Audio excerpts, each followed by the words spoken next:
നമസ്കാരം, എല്ലാവർക്കും സൈലം IAS സ്വാഗതം. എം ലക്ഷ്മികാന്തിന്റെ ഇന്ത്യൻ പൊളിറ്റി എന്ന ടെക്സ്റ്റ് ബുക്കിന്റെ 8th എഡിഷനെ ബേസ് ചെയ്തുള്ള സൈലം IASന്റെ യൂട്യൂബ് ഇനീഷ്യേറ്റീവിലെ മറ്റൊരു വീഡിയോയിലേക്ക് എല്ലാവർക്കും ഹാർദമായ സ്വാഗതം.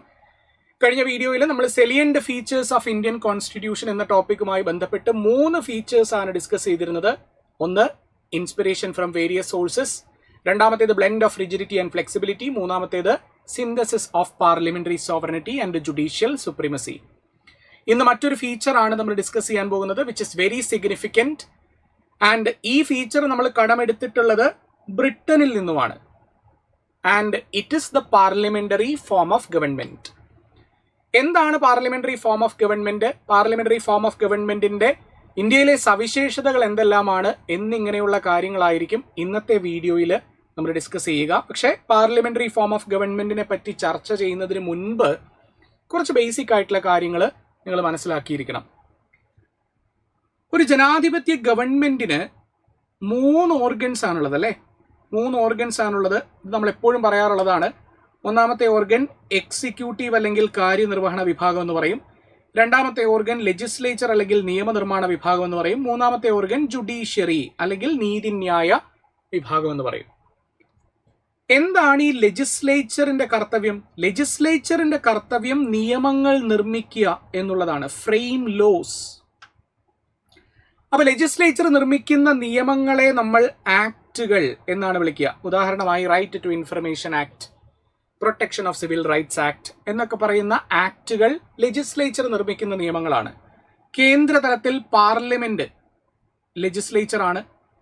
സംസ്ഥാന തലത്തിൽ സ്റ്റേറ്റ് ലെജിസ്ലേച്ചർ ആണ്.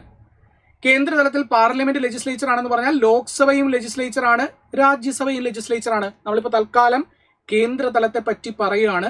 കാര്യം സംസ്ഥാന തലത്തിലേക്ക് കൂടി കടന്നാൽ ലെക്ചറിന്റെ ലെങ്ത് കുറെ കൂടി പോകും. അതുകൊണ്ട് നമ്മൾ തൽക്കാലം കോൺസെൻട്രേറ്റ് ചെയ്യുന്നത് എവിടെയാണ്? യൂണിയൻ ലെവലിലാണ്. ഇനി എക്സിക്യൂട്ടീവിന്റെ കർത്തവ്യം എന്താണ്? എക്സിക്യൂട്ടീവിന്റെ കർത്തവ്യം ഈ ആക്ടുകൾ നടപ്പിലാക്കുക എന്നുള്ളതാണ്.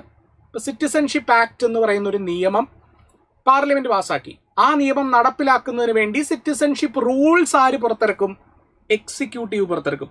അപ്പൊ എക്സിക്യൂട്ടീവ് പുറത്തിറക്കുന്ന നിയമങ്ങളെയാണ് നമ്മൾ റൂൾസ്, റെഗുലേഷൻസ്, ഓർഡേഴ്സ് എന്നൊക്കെ വിളിക്കുക. പക്ഷെ ആരാണ് ഇന്ത്യയിൽ എക്സിക്യൂട്ടീവ് എന്ന് പറഞ്ഞാൽ? ഇന്ത്യയിൽ എക്സിക്യൂട്ടീവ് എന്ന് പറഞ്ഞാൽ അറ്റ് ദി യൂണിയൻ ലെവൽ, കേന്ദ്ര തലത്തിൽ പ്രസിഡന്റ് ഓഫ് ഇന്ത്യ എക്സിക്യൂട്ടീവിന്റെ ഭാഗമാണ്. വൈസ് പ്രസിഡന്റ് ഓഫ് ഇന്ത്യ എക്സിക്യൂട്ടീവിന്റെ ഭാഗമാണ്. ഇനി prime minister and union council of ministers എക്സിക്യൂട്ടീവിന്റെ ഭാഗമാണ്. കേന്ദ്ര ഗവൺമെന്റിന്റെ അഡ്വക്കേറ്റ് എന്നറിയപ്പെടുന്ന അറ്റോർണി ജനറൽ എക്സിക്യൂട്ടീവിന്റെ ഭാഗമാണ്. ഇവരെല്ലാം എക്സിക്യൂട്ടീവാണ്. ഇനി സംസ്ഥാന തലത്തിലേക്ക് വന്നാൽ ഗവർണർ, മുഖ്യമന്ത്രി, സംസ്ഥാന മന്ത്രിസഭ, അഡ്വക്കേറ്റ് ജനറൽ എക്സിക്യൂട്ടീവാണ്. IASകാരും സംസ്ഥാന സിവിൽ സർവീസ് ഉദ്യോഗസ്ഥരും എല്ലാം എക്സിക്യൂട്ടീവിന്റെ ഭാഗമാണ്. പക്ഷെ നമ്മളിപ്പോൾ സംസാരിക്കുന്നത് തെരഞ്ഞെടുക്കപ്പെടുന്ന എക്സിക്യൂട്ടീവിനെ പറ്റിയാണ്. ഇനി ജുഡീഷ്യറിയുടെ കർത്തവ്യം എന്താണ്? നിയമങ്ങളെ വ്യാഖ്യാനിക്കുക എന്നുള്ളതാണ്. ജുഡീഷ്യറി കേന്ദ്ര തലത്തിൽ സുപ്രീം കോർട്ട് എന്നും സംസ്ഥാന തലത്തിൽ ഹൈക്കോടതിയും സബോർഡിനേറ്റ് കോടതികളും എന്നറിയപ്പെടും. പക്ഷെ നമ്മളെ സംബന്ധിച്ച് നമ്മൾ ഡിസ്കസ് ചെയ്യുന്നത് എന്തിനെ പറ്റിയാണ്? പാർലമെന്ററി ഫോം ഓഫ് ഗവൺമെന്റിനെ പറ്റിയാണല്ലേ. അപ്പൊ ഈ 2 ഓർഗൻസ്, അതായത് എക്സിക്യൂട്ടീവും ലെജിസ്ലേച്ചറും, ഈ 2 ഓർഗൻസിന്റെ റിലേഷൻഷിപ്പിന്റെ അടിസ്ഥാനത്തിലാണ് ഒരു ഗവൺമെന്റ് പാർലമെന്ററി ഫോം ആണോ പ്രസിഡൻഷ്യൽ ഫോം ആണോ എന്ന് തിരിച്ചറിയുക. അപ്പോൾ it will be on the basis of the relationship between the executive and the legislature which will determine whether the form of government is parliamentary or presidential form of government. എന്ന് പറഞ്ഞാൽ എന്താണ്? എന്ന് പറഞ്ഞാൽ എക്സിക്യൂട്ടീവും ലെജിസ്ലേച്ചറും തമ്മിൽ റെസ്പോൺസിബിലിറ്റി എന്നൊരു element ഉണ്ട് എങ്കിൽ that is parliamentary form of government. അതിനെപ്പറ്റി ഞാൻ ഡീറ്റെയിൽഡ് ആയിട്ട് പറയാം. ആൻഡ് റെസ്പോൺസിബിലിറ്റി ഇല്ലെങ്കിലോ, റെസ്പോൺസിബിലിറ്റി എന്നുള്ള എലമെന്റ് ഇല്ലെങ്കിൽ it is presidential form of government. അപ്പോൾ നമ്മളെ സംബന്ധിച്ച് നമ്മൾ മനസ്സിലാക്കേണ്ടത് പാർലമെന്ററി ഫോം ഓഫ് ഗവൺമെന്റിനെ പറ്റിയാണ്. പാർലമെന്ററി ഫോം ഓഫ് ഗവൺമെന്റ് മനസ്സിലാക്കുന്നതിന് വേണ്ടി തൽക്കാലം നമുക്ക് എക്സിക്യൂട്ടീവ് എന്ന് പറഞ്ഞാൽ പ്രൈം മിനിസ്റ്ററും യൂണിയൻ കൗൺസിൽ ഓഫ് മിനിസ്റ്റേഴ്സും ആണ് എന്ന് വിചാരിക്കാം തൽക്കാലത്തേക്ക്. ബാക്കി എല്ലാവരും എക്സിക്യൂട്ടീവ് ആണ്. പക്ഷേ തൽക്കാലത്തേക്ക് executive is prime minister and union council of ministers. Legislature എന്ന് പറഞ്ഞാൽ തൽക്കാലത്തേക്ക് നമ്മൾ ലോക്സഭയാണ് എന്ന് വിചാരിക്കുകയാണ്. രാജ്യസഭയും ലെജിസ്ലേച്ചർ ആണ്, പക്ഷെ തൽക്കാലത്തേക്ക് ലോക്സഭയാണ്. അങ്ങനെയാണെങ്കിൽ parliamentary form of government is known as responsible form of government. Responsible form of government എന്ന് പറഞ്ഞാൽ എന്താണ്? റെസ്പോൺസിബിൾ ഫോം ഓഫ് ഗവൺമെന്റ് എന്ന് പറഞ്ഞാൽ അതിനെ നമുക്ക് ഇങ്ങനെ മാറ്റി എഴുതാം. Executive is responsible to the legislature. Executive is responsible to the legislature. അപ്പൊ എക്സിക്യൂട്ടീവ് ലെജിസ്ലേച്ചറിനോട് റെസ്പോൺസിബിൾ ആണെങ്കിൽ it is parliamentary form of government. Executive ലെജിസ്ലേച്ചറിനോട് റെസ്പോൺസിബിൾ അല്ലെങ്കിൽ it is presidential form of government. ഇനി നിങ്ങളൊന്ന് ആലോചിച്ച് നോക്കി, എക്സിക്യൂട്ടീവ് എന്ന് പറഞ്ഞാൽ തൽക്കാലത്തേക്ക് നമ്മൾ അത് ആരാണെന്ന് വിചാരിക്കാം എന്ന് തീരുമാനിച്ചത്. എക്സിക്യൂട്ടീവ് എന്ന് പറഞ്ഞാൽ it is prime minister and union council of ministers. അപ്പോൾ നമുക്ക് എങ്ങനെ മാറ്റി എഴുതാം? Union council of ministers headed by the prime minister is responsible to the legislature. Legislature എന്ന് പറഞ്ഞാൽ ഇറ്റ് ഇസ് ദ ലോക്സഭ. എന്ന് പറഞ്ഞാൽ എന്താണ്? എന്ന് പറഞ്ഞാൽ ഇത്രയേ ഉള്ളൂ. മന്ത്രിസഭയ്ക്ക് നേതൃത്വം നൽകുന്ന പ്രധാനമന്ത്രി അല്ലെങ്കിൽ മന്ത്രിസഭയും പ്രധാനമന്ത്രിയും ചേരുന്ന സംവിധാനം ലോക്സഭയോട് ഉത്തരവാദിത്തം പുലർത്തുന്നുവെങ്കിൽ it is parliamentary form of government. എന്ന് പറഞ്ഞാൽ എന്താണ്? ലോക്സഭ എന്ന് പറഞ്ഞാൽ ജനങ്ങളുടെ സഭയാണല്ലേ. ഇന്ത്യയിലെ ജനങ്ങളാണ് യഥാർത്ഥത്തിൽ ലോക്സഭയിൽ ഇരിക്കുന്ന പ്രതിനിധികൾ. ആ ജനപ്രതിനിധികളുടെ മനസ്സിൽ മെജോറിറ്റി സപ്പോർട്ട് എത്ര കാലമുണ്ടോ, ഭൂരിപക്ഷം പിന്തുണ എത്ര കാലമുണ്ടോ, അത്രയും കാലം മാത്രമേ പ്രധാനമന്ത്രിക്കും മന്ത്രിസഭയ്ക്കും അധികാരത്തിൽ തുടരാൻ പറ്റൂ. റെസ്പോൺസിബിലിറ്റി എന്ന് പറഞ്ഞാൽ എന്താണ്? It is majority support in the Lok Sabha. It is the confidence of Lok Sabha. ലോക്സഭയുടെ വിശ്വാസം, ലോക്സഭയിൽ ഭൂരിപക്ഷം പേരുടെ പിന്തുണ, ഇതിന്റെ അടിസ്ഥാനത്തിൽ മാത്രമേ പ്രധാനമന്ത്രിക്കും മന്ത്രിസഭയ്ക്കും അധികാരത്തിലിരിക്കാൻ സാധിക്കൂ. എപ്പോഴാണോ ഇവർ ഉത്തരവാദിത്തമില്ലാത്തവരായി മാറുന്നത്, ആ സമയത്ത് ലോക്സഭാംഗങ്ങൾ പിന്തുണ പിൻവലിക്കും, മന്ത്രിസഭയും പ്രധാനമന്ത്രിയും അടക്കമുള്ള സംവിധാനം താഴെ വീഴും. ഇതിനെയാണ് നമ്മൾ റെസ്പോൺസിബിൾ ഫോം ഓഫ് ഗവൺമെന്റ് എന്ന് വിളിക്കുക. പക്ഷെ പ്രസിഡൻഷ്യൽ ഫോം ഓഫ് ഗവൺമെന്റ് ആണെങ്കിൽ, ഇപ്പൊ India parliamentary form of government ആണ് പ്രാക്ടീസ് ചെയ്യുന്നത്, Britain parliamentary form of government ആണ് പ്രാക്ടീസ് ചെയ്യുന്നത്. പ്രസിഡൻഷ്യൽ ഫോം ഓഫ് ഗവൺമെന്റ് ആണെങ്കിൽ അമേരിക്കൻ പ്രസിഡന്റിനെ സംബന്ധിച്ച് അമേരിക്കയിലെ നിയമനിർമ്മാണ സഭയായ US കോൺഗ്രസിനോട് യാതൊരു തരത്തിലും ഉത്തരവാദിത്തം പുലർത്തേണ്ട ആവശ്യമില്ല. എന്ന് പറഞ്ഞാൽ US കോൺഗ്രസിലെ മെജോറിറ്റിയുടെ അടിസ്ഥാനത്തിലല്ല അമേരിക്കൻ പ്രസിഡന്റായി തുടരുന്നത്. അതിനൊരു സെപ്പറേറ്റ് പ്രൊസീജിയർ ഉണ്ട്. അമേരിക്കൻ പ്രസിഡന്റിനെ നീക്കം ചെയ്യണമെന്നുണ്ടെങ്കിൽ ഇംപീച്ച്മെന്റ് എന്ന് പറയുന്ന ഒരു സെപ്പറേറ്റ് പ്രൊസീജിയർ ഉണ്ട്. പക്ഷെ ഇന്ത്യയിൽ ലോക്സഭാംഗങ്ങളിൽ ഭൂരിപക്ഷം പേരുടെ പിന്തുണ നഷ്ടപ്പെട്ടാൽ പ്രധാനമന്ത്രിയും മന്ത്രിസഭയും താഴെ വീഴും.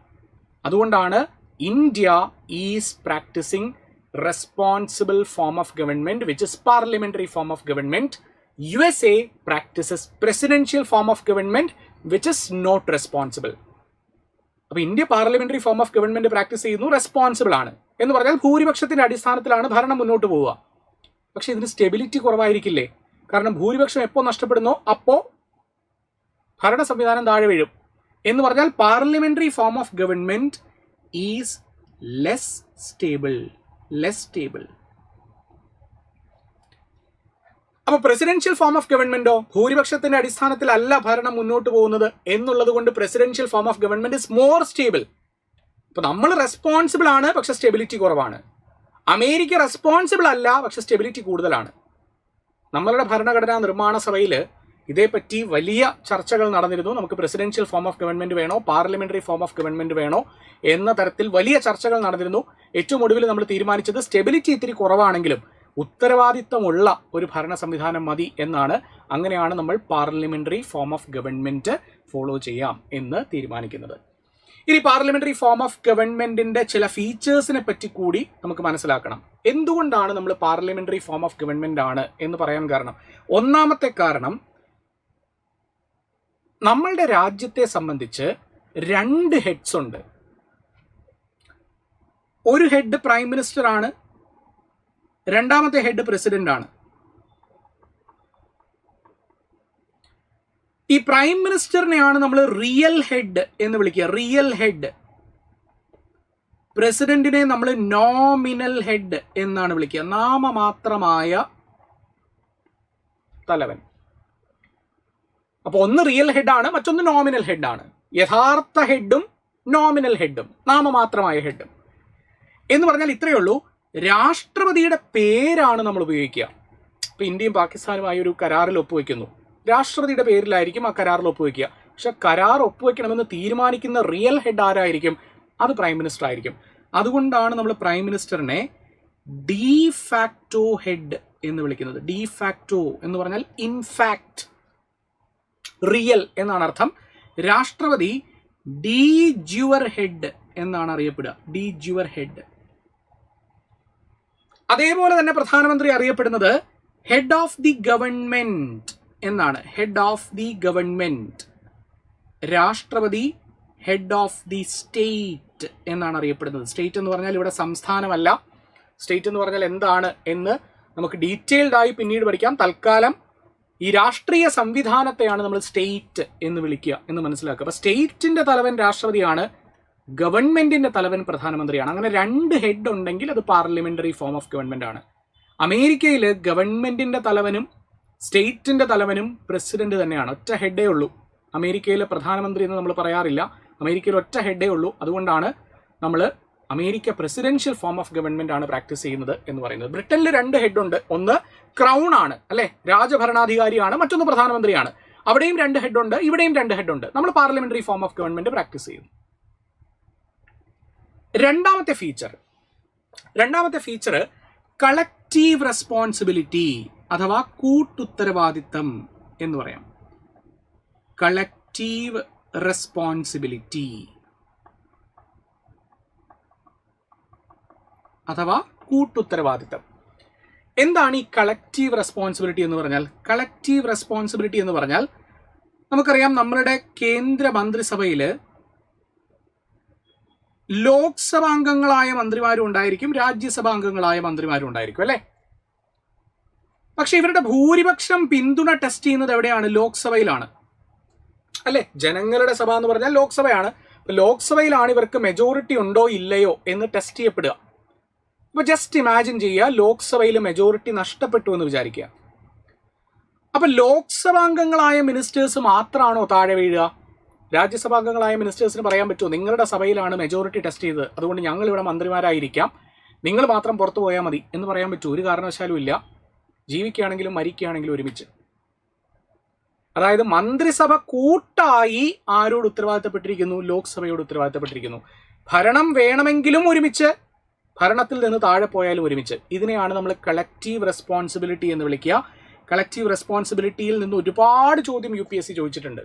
റെസ്പോൺസിബിലിറ്റി എന്ന എലമെന്റിൽ നിന്ന് ഒരുപാട് ചോദ്യം UPSC ചോദിച്ചിട്ടുണ്ട്. റെസ്പോൺസിബിലിറ്റി അല്ലെങ്കിൽ കളക്റ്റീവ് റെസ്പോൺസിബിലിറ്റി നമ്മളുടെ പാർലമെന്ററി ഫോം ഓഫ് ഗവൺമെന്റിന്റെ അടിസ്ഥാന തത്വം എന്നാണ് അറിയപ്പെടുന്നത്. ബെഡ് റോക്ക് പ്രിൻസിപ്പിൾ എന്നാണ് അറിയപ്പെടുന്നത്. Bed rock principle of parliamentary form of government.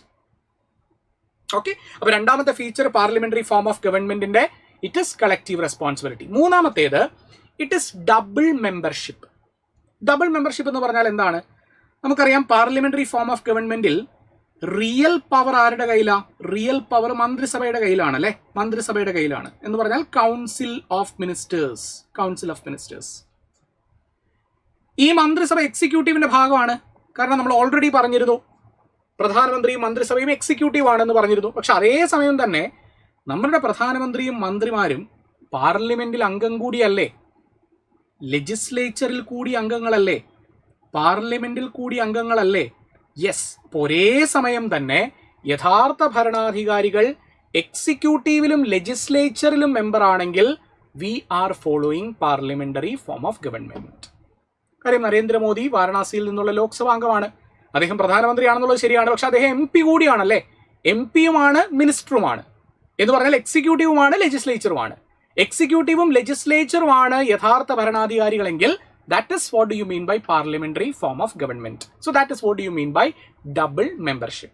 ഒരു കാരണവശാലും തെറ്റിദ്ധരിക്കാൻ പാടില്ല. ലോക്സഭയിലെയും രാജ്യസഭയിലെയും അംഗത്വമാണ് ഡബിൾ മെമ്പർഷിപ്പ് എന്ന് തെറ്റിദ്ധരിക്കാൻ പാടില്ല. അങ്ങനെയല്ല, യഥാർത്ഥ ഭരണാധികാരികൾ ഒരേ സമയം എക്സിക്യൂട്ടീവിലും ലെജിസ്ലേച്ചറിലും മെമ്പർ ആണ് എങ്കിൽ that is parliamentary model of government. And പിക്ചറിൽ നിന്ന് മനസ്സിലാക്കാം അടുത്ത ഫീച്ചർ, പാർലമെന്ററി മോഡൽ ഓഫ് ഗവൺമെന്റിന്റെ മറ്റൊരു സവിശേഷമായ feature it is leadership of prime minister. പ്രധാനമന്ത്രി എന്ന് പറയുന്നത് വളരെ സുപ്രധാനമായൊരു പദവിയാണ്. എസ്പെഷ്യലി ഇന്ത്യൻ പാർലമെന്ററി മോഡലിലേക്ക് വരുമ്പോൾ പ്രധാനമന്ത്രി എന്ന് പറഞ്ഞാൽ ജസ്റ്റ് മറ്റുള്ളവരിൽ നിന്ന് പ്രഥമ സ്ഥാനം അലങ്കരിക്കുന്ന ഒരാൾ എന്ന് മാത്രമല്ല അർത്ഥം. നമ്മളുടെ ഇന്ത്യൻ പാർലമെന്ററി ഫോമിലേക്ക് വരുമ്പോൾ പ്രധാനമന്ത്രി is superior in comparison to other ministers. പക്ഷെ യഥാർത്ഥത്തിലെ ബ്രിട്ടീഷ് ഫോം ഓഫ് പാർലമെന്ററി മോഡലിൽ പ്രധാനമന്ത്രി എന്ന് പറഞ്ഞാൽ മന്ത്രിമാരിൽ ഫസ്റ്റ് പേഴ്സൺ എന്ന് മാത്രമേ അർത്ഥമുള്ളൂ. പ്രൈമസ് ഇന്റർ പേയേഴ്സ് എന്നാണ് പറയുക. പക്ഷെ ഇന്ത്യയിലേക്ക് വരുമ്പോൾ the prime minister is superior, the other ministers are inferior. That is the difference. ഏതായാലും ഇന്ത്യൻ പാർലമെന്ററി ഫോം ഓഫ് ഗവൺമെന്റിന്റെ മറ്റൊരു ഫീച്ചർ ആണ് leadership of the prime minister. And the next feature is dissolution of Lok Sabha. Dissolution of Lok Sabha എന്ന് പറഞ്ഞാൽ എന്താണ്? ലോക്സഭയ്ക്ക് ഒരു നിശ്ചിത കാലാവധിയുണ്ട്. കാലാവധി എത്രയാണ്? 5 വർഷമാണ്. ഈ 5 വർഷം പിന്നിടുമ്പോൾ ജനങ്ങളുടെ സഭയായ ലോക്സഭ ഓട്ടോമാറ്റിക്കലി ഡിസോൾവ് ആകും. എന്ന് പറഞ്ഞാൽ 5 വർഷം കഴിയുമ്പോൾ ഓട്ടോമാറ്റിക്കലി അടുത്ത തെരഞ്ഞെടുപ്പ് കണ്ടക്ട് ചെയ്യണം. ഓട്ടോമാറ്റിക്കലി ഡിസോൾവ് ആകും. ഇതിനെയാണ് നമ്മൾ ഡിസൊല്യൂഷൻ ഓഫ് ലോക്സഭ എന്ന് പറയുന്നത്. That is also one of the feature of parliamentary model of government. And there is one more feature, that is majority party rule. Majority party rule എന്ന് പറഞ്ഞാൽ ലോക്സഭയിൽ ഭൂരിപക്ഷമുള്ള രാഷ്ട്രീയ പാർട്ടി ഏതാണോ ആ രാഷ്ട്രീയ പാർട്ടി ആയിരിക്കും ഗവൺമെന്റ് രൂപീകരിക്കുക. ഇനി ഒരു രാഷ്ട്രീയ പാർട്ടിക്ക് ഭൂരിപക്ഷം ഇല്ലെങ്കിൽ തെരഞ്ഞെടുപ്പിന് മുൻപ് ധാരണയിൽ എത്തിയിട്ടുള്ളൊരു മുന്നണി ആയിരിക്കും ഗവൺമെന്റ് രൂപീകരിക്കുക. ഇനി ആർക്കും ഭൂരിപക്ഷം ഇല്ലെങ്കിൽ രാഷ്ട്രപതിക്ക് ഏറ്റവും കൂടുതൽ സീറ്റ് നേടിയിട്ടുള്ള രാഷ്ട്രീയ പാർട്ടിയോട് ഗവൺമെന്റ് രൂപീകരിക്കാൻ ആവശ്യപ്പെടാം. എന്ന് പറഞ്ഞാൽ എപ്പോഴും ലോക്സഭയിൽ അധികം സീറ്റ് അല്ലെങ്കിൽ ഭൂരിപക്ഷമുള്ള രാഷ്ട്രീയ പാർട്ടി ആരാണോ അല്ലെങ്കിൽ മുന്നണി ആരാണോ അതിന്റെ അടിസ്ഥാനത്തിലായിരിക്കും ഗവൺമെന്റ് രൂപീകരിക്കുക. And that is also one of the feature of parliamentary model of government. And finally parliamentary model of government മറ്റ് ചില പേരുകളിൽ കൂടി അറിയപ്പെടാറുണ്ട്. ഒന്ന് Westminster model of government. British പാർലമെന്റിന്റെ ഹെഡ്ക്വാർട്ടേഴ്സ് സ്ഥിതി ചെയ്യുന്ന നഗരമാണ് വെസ്റ്റ് മിൻസ്റ്റർ സിറ്റി എന്ന് പറയുന്നത്. ശ്രദ്ധിക്കണം, ഇത് മിനിസ്റ്റർ അല്ല, മിൻസ്റ്റർ ആണ്. ഇപ്പൊ വെസ്റ്റ് മിൻസ്റ്റർ എന്ന് പറയുന്ന നഗരത്തിൽ നിന്നാണ് പാർലമെന്ററി ഫോം ഓഫ് ഗവൺമെന്റിന്റെ ഒറിജിൻ. അതുകൊണ്ടാണ് parliamentary form of government is also known as west minster model of government എന്ന് വിളിക്കുക.